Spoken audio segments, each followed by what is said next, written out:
How are you this morning?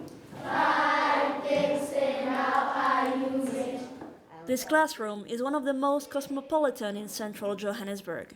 Pupils are mostly foreigners from underprivileged backgrounds, coming from countries all over Africa. The Albert Street School was opened in 2008 following violent attacks against foreigners in South Africa that left many families homeless and many children schoolless. Harassed and stigmatized, they could not re-enter regular South African schools. 6 years later, Principal William Kandowe says the school is still filling a need. Even though the xenophobic attacks have a bit subsidized, but also that element of being unwanted is still there. Even if you get in some of the places, I experienced that with some of the teachers. They will tell you, I would rather better work with the people who understand me than the places where they are being segregated. The school was opened by a Methodist church and runs without government funds and thanks to donations. The instruction is entirely in English and the exams are one used internationally. Takunda Maveneka used to live in the streets.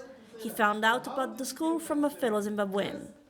It was the best experience I would have, especially after talking to people which you wouldn't understand each other because you speak another language. So when I actually found my friends, these fellow Zimbabweans and South Africans who could understand me, it was like paradise.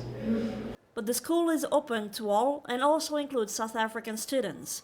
Phosiza Vanga's parents choose it because of the Cambridge International Examination system it uses. She didn't know it was mostly attended by foreigners. At first it was very scary, and I also had that prejudice against foreigners because of what I heard outside and what mainly people made them out to be. Like they made them to be these monsters that you can't associate yourselves with them. And so yeah, at first it was scary, but as time went on, I just got used to it and I saw them as brothers and sisters.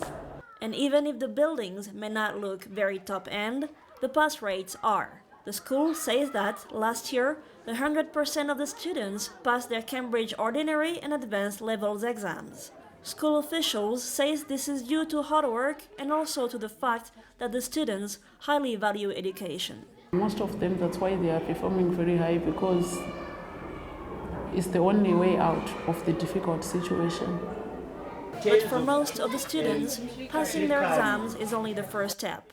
The next one will be trying to enter a South African university or trying to find a job in a very competitive job market. Emilie IOB for VOA News in Johannesburg.